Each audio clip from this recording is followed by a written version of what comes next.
As we turn the page to the Wisconsin Badgers game this weekend, I am asking myself, what is Ryan Day's approach to this game? How does he view the Badgers? Well, Ryan Day answered those questions and a whole lot more a day ago when he spoke to the media. We'll discuss what he said today on Locked on Buckeyes.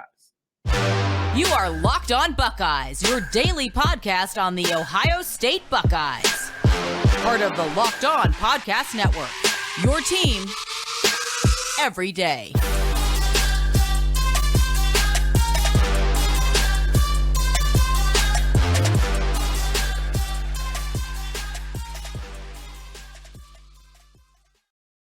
What is up, Buckeye fans? Welcome back to another episode of Locked on Buckeyes for the Locked on Podcast Network. I'm your host, Jay Stevens, also the host of the Jay Stevens Podcast. It is Wednesday, September 21st in the year 2022, and I'd like to thank LinkedIn Jobs for being the official college football recruiting sponsor across the Locked on College Network. LinkedIn Jobs helps you find the candidates you want to talk to faster. Post your job for free at linkedin.com/LockedOnCollege. Terms and conditions apply. I would also like to thank you for making Locked on Buckeyes your first listen or first watch of every single day. On today's episode, we will ask ourselves this question: should we buy into the absences that we see on the football field? And is there more to the injuries than we think there are? Also, we will also have our weekly Wednesday edition of Stock Up, Stock Down. Got 3 players for each category. Can't wait to get to that towards the end of the show. Before we get to any of that, Ryan Day spoke to the media. We all know when the head coach at Ohio State steps behind the podium, everybody is paying attention. And I was curious, what's Ryan Day's approach to the Wisconsin game this weekend? Is he viewing the 60-67 win that the Badgers had over New Mexico State as a big deal? Is he kind of taken back by what he saw? Is he taking this approach like he has with every other game this year? What is Ryan Day's approach? How does he view the Wisconsin Badgers? And you know what? Ryan Day understands not only Wisconsin, but it's conference play.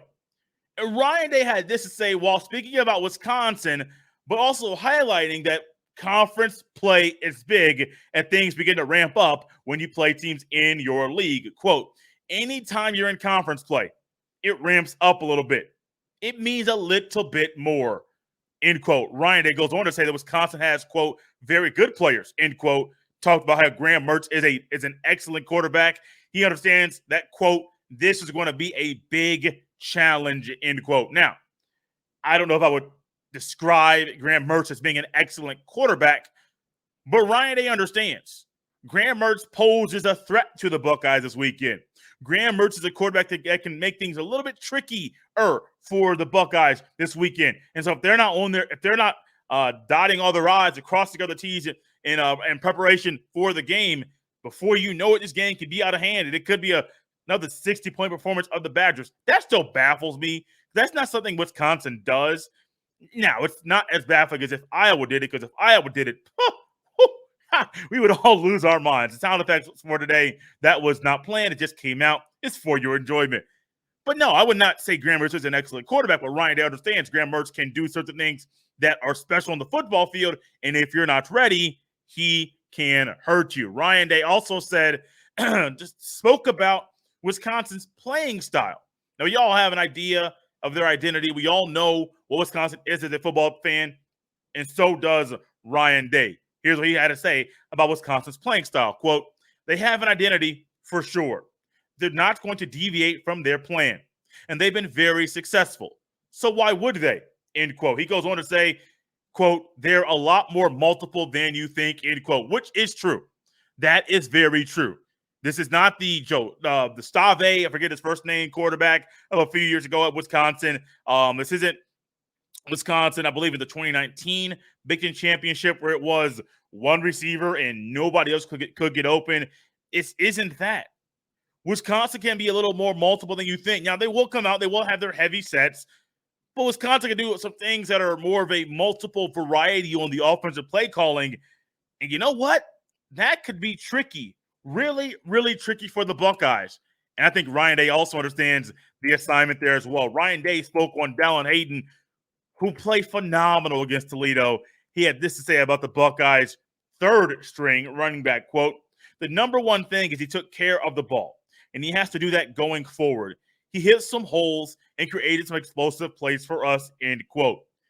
You know, I'm really marveled at Dallan Hayden. I remember when he committed to Ohio State, I came here on the podcast and said that he was physically ready and physically mature enough to play college football right now. Now, granted, he's a true freshman, got thrust up and moved up into the depth chart due to Evan Pryor suffering a season-ending leg injury. Travian Henderson went out in the first quarter, and next thing you know, it's Mayan Williams and Dallan Hayden. Mayan Williams can get a lot of the carries, but Dallan Hayden is showing, hey, I can ball too. I can play too. I didn't come here just to be a backup. I came here to ball. And Dallan Hayden showed that over the weekend. Ryan Day, he has some interesting things to say about Cade Stover. And I think this goes to some things that we saw from him last year in the Rose Bowl, last year in the regular season, playing tight end and linebacker. And Ryan Day's quote, his statement about Stover, gives us more clarity about why Stover is playing offense versus defense. Ryan Day says Cade Stover's, quote, heart was on defense, end quote, but that Stover realized, quote, his ceiling is at tight end, end quote. That's very telling, because I thought that we could build upon, that Cade Stover could build upon what he did last year in the Rose Bowl. I didn't think it was just a one-hit wonder. I think that was a sign of good play to come. But Ryan Day ultimately said, hey, buddy, your ceiling is at tight end. And we're slowly seeing in man-to-man coverage or in the zone concepts that teams throw at Ohio State, Stover can maneuver in man-to-man, can find the soft spot in the zone, hunker down, sit down, catch the ball, get upfield. I understand what Ryan Day says there, and I cannot wait to see more of what Stover does in the passing game. And I might have some interesting comparisons between Ruckert and Stover later in the year if Ruckert keeps playing like he is. Last but not least, last thing I want to touch on that Ryan Day said a day ago was about the play calling. And I do see a lot more of Kevin Wilson's fingerprints in this play calling. I think I see some of Brian Hartline. I think some of his fingerprints on this play calling as well. Tony Alford's all over the running game, so that's not going anywhere. But it's very interesting what Ryan Day had to say about the play calling at Ohio State. Quote, Kevin and I make the final decisions, but Brian Hartline has great ideas, and Justin Fry has great ideas, and Tony Alford, end quote. Ryan Day ultimately said, quote, the best idea wins, end quote. And ultimately, as a football coach, that's a great mindset to have.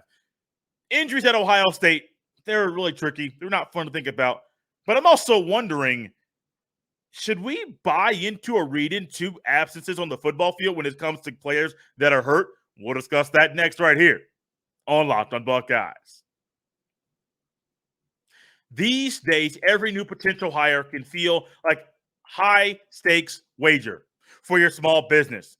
You want to be 100% certain that you have access to the best qualified candidates available. That's why you have to check out LinkedIn Jobs. LinkedIn Jobs helps you find the right people for your team faster and for free.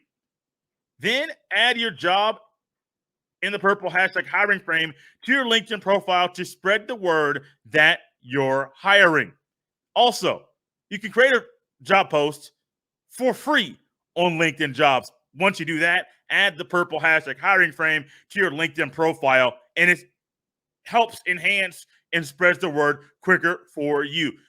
LinkedIn Jobs provides simple tools like screening questions that make it easy to focus on candidates with just the right skills and experience so you can quickly prioritize who you'd like to interview and hire. It's why small businesses rank LinkedIn Jobs #1 in delivering quality hires versus leading competitors. LinkedIn Jobs helps you find the qualified candidates you want to talk to faster and for free. Post a job for free at linkedin.com/LockedOnCollege. That's linkedin.com/LockedOnCollege to post your job for free. Terms and conditions apply. We are a few days away from the Buckeyes first conference game of 2022, and it's also the deadline for us to hit our goal. Guys, head over to YouTube, search Locked On Buckeyes, hit that subscribe button. It's going to help us reach our goal of 2,000 subscriptions on the YouTube channel by the time the Buckeye and Badgers game kicks off on Saturday night. It's free. Everything at Locked On Buckeyes is free, and helping us hit this goal is a great way to help more people enjoy Locked On Buckeyes on a daily basis. By the way, also trying to get a little recruiting update coming up here very, very soon. Hopefully we can get John Garcia Jr. on the show, because I hear Keon Keeley might be back in Columbus this weekend. 5-star defensive end, the top 10 player in the country by numerous publications. Yeah, we want to get John's insight on what he knows about Keon Keeley, and if the Buckeyes are in the running to snag him on the recruiting trail. So when it comes to injuries, things are very, very tricky. You never want to say, I don't believe it. You also never want to say, it's fake. You never know how severely hurt somebody is. When we all heard about Evan Pryor's leg injury, nobody ever thought or wanted to believe that Evan Pryor would be out for the season. You do not want to believe that, but that's the sad reality. So when I think about guys like a Jordan Hancock or Julian Fleming or Jackson Smith-Njigba, a Luke Whippler, I think Cam Brown had ice on his leg. I'll tell you more about how I view icing and things like that here in a second. Travian Henderson, Mike Hall. When I think about these players that are either going to be starters or they're the next guy off the bench at their position, I'm starting to wonder, should we buy into these injuries? And I ask the question that way because Ohio State does two things that, as someone that covers the team, I understand why they do them. I just wish they did them because I love all the information. Ohio State, one, does not put out an official depth chart. And two, they don't put out an official injury list. They put an availability report out prior to the game on the weekends, but that's it. In college, you don't have to disclose injury information and things of that nature, so the youngsters are kind of shielded and guided and guarded from getting all the questions, but then also reporters and people like myself who cover the team, you're sitting here like, hey, man, I want some more information. I want to know what else is up there. And that's what leads to these questions. Should we buy into the injuries at Ohio State? I'm going to go one by one. I'm going to try not to skip over anybody's. But I think we're going to see a quick thing here. Luke Whippler, I believe was after the Notre Dame game, had a boot on his foot. He has not missed a game. I don't believe he's missed a snap this year either, unless it was garbage time where the starters were not on the field. He's tough. I just didn't know. Mike Hall, him not playing against Toledo, was that precautionary? Yes. Should we buy into it? I'd probably say no. You will listen to different podcasts and maybe read different articles. People will say so-and-so had ice and so-and-so had ice and so-and-so had ice. And okay, like having ice isn't the bad thing, not the end of the world. I used to ice my ankle and my shoulder. I had a bad shoulder in football. Hurt my shoulder my junior year, and the doctors recommended, say, hey, after practice, put ice on it. Great. So I did it. Did that stop me from playing? No. Was I still hurt? Yes. Was I hurt enough was I too hurt to play? No. So I kept playing. So I don't buy into the ice. If somebody walks out and you see a picture of somebody as they're signing autographs with ice on their back or their hip or their knee or their thigh or their ankle, shoulder, I'm not buying into that, man. I mean, LeBron James ices himself all the time, and he did that when he was younger. He played all the time. Now, getting older, maybe more fragile, things of that nature, that happens. But I'm not buying into the ice, and I'm not buying into the heat, because those are things that people do every single day to take care of their body. When it comes to Fleming, when it comes to Hancock, I think Jordan Hancock is slowly becoming and getting ready for the injury, getting over the injury bug, and he will be able to be back to himself soon. Julian Fleming, 2 touchdowns over the weekend. I think he just needs to get his feet wet. I think the injuries are there, and I think he may have injuries throughout his career at Ohio State. It'll be unfortunate if that happens. He's had so many during his time in Columbus so far.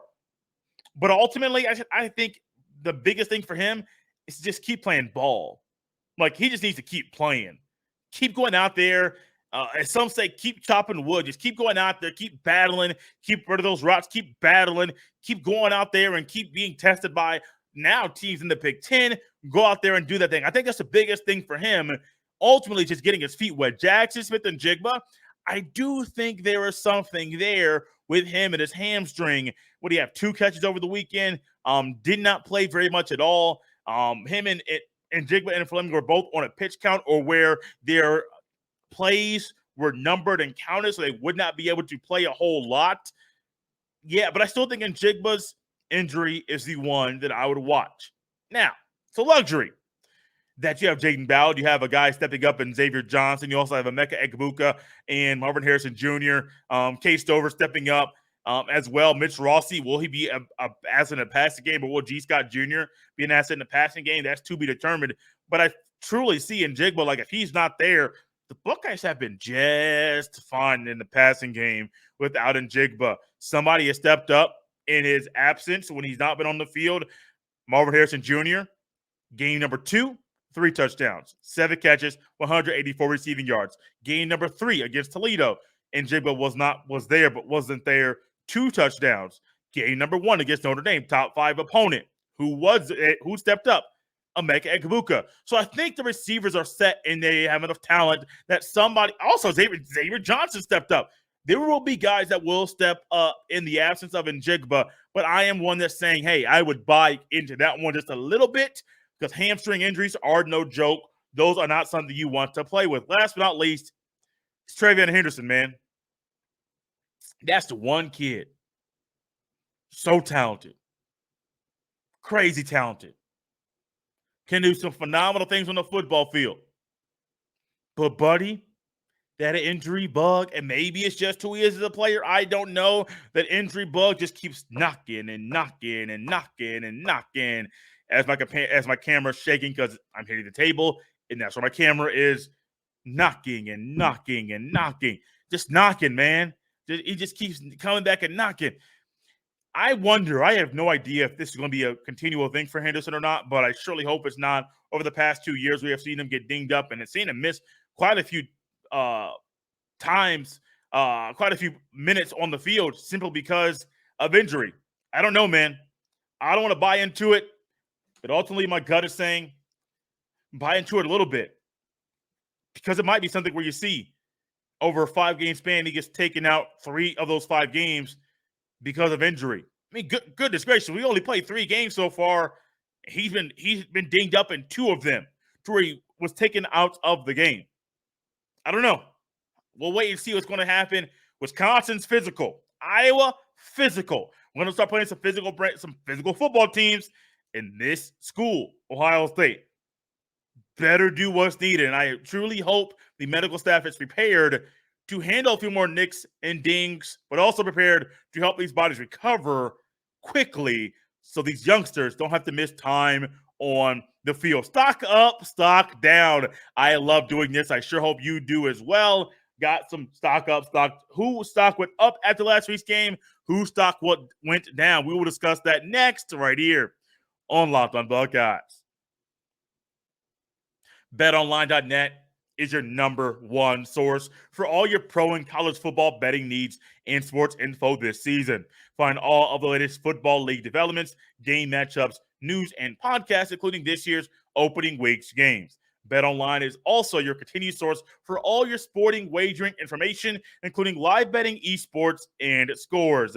The fastest and easiest way to check in on all your favorite sports and events, including Major League Baseball, MMA, boxing, and golf. Head to the website today or use your mobile device to learn more about the trends and action. BetOnline, where the game starts. Stock up, stock down. I love it. You love some things that you have seen on the field. You might dislike things you have seen on the field. And ultimately, guys, it's our time.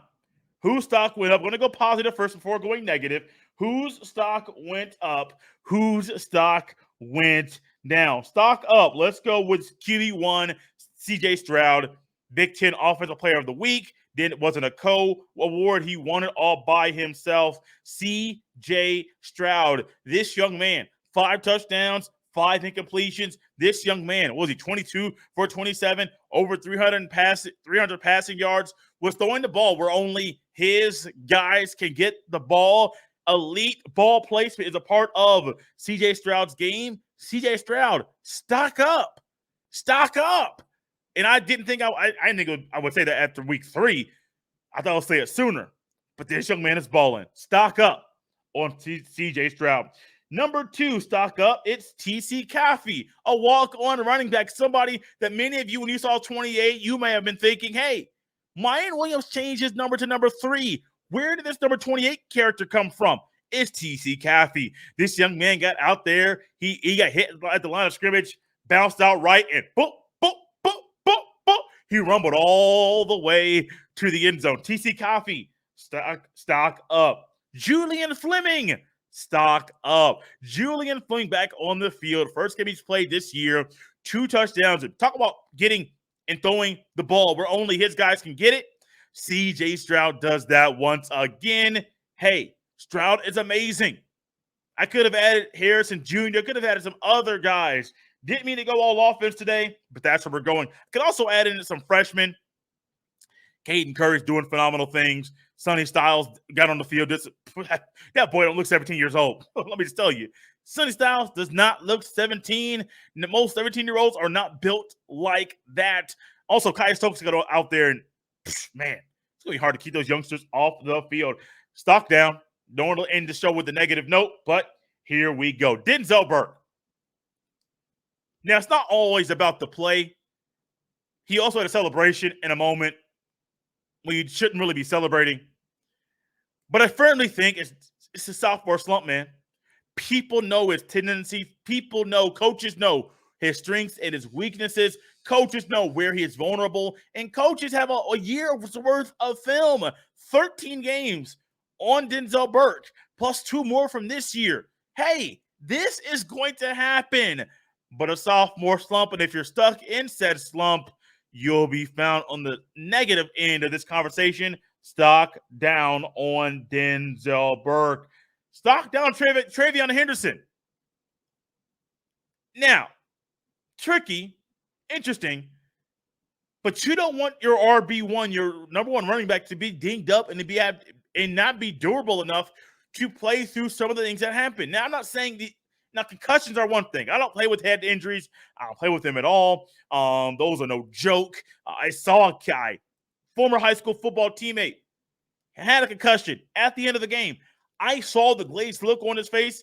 I saw where his eyes were. They were not in the normal spot. I saw that he had no idea where he was. Head injuries are no joke. But sometimes, man, aside from the head injuries, durability is being questioned by some of Henderson. Can he run between the tackles? Is running between the tackles what's causing him to get dinged up?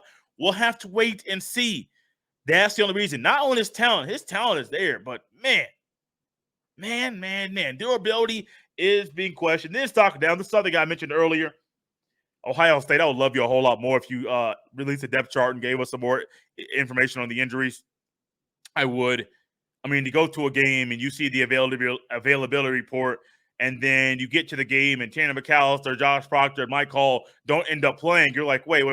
They weren't on the report, but then you got 3 guys who aren't playing. Is it false information? Well, ultimately, no, it's not. Or maybe it is. More information? Like, what's there to hide? An injury? Okay, cool. Like, I don't want Wisconsin to know that so-and-so was hurt. They'll find out on the first play of the game or second play of the game or 2 or 3 series in when they realize so-and-so's not on the field. Yeah, that could also be the end-all be-all of the game. But, hey, you may say, Jay, you're being nitpicky. That's my job. That's why you come here. Yeah, I need to be nitpicky. Stock down Ohio State. Give us more information. Especially, even if it wasn't for injuries. A depth chart.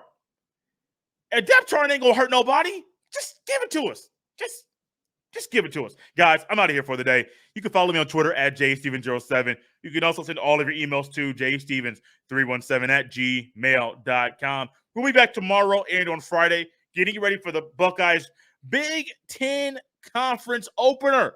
This weekend, under the lights, wearing the all-black uniforms. You know how your boy loves the all-black.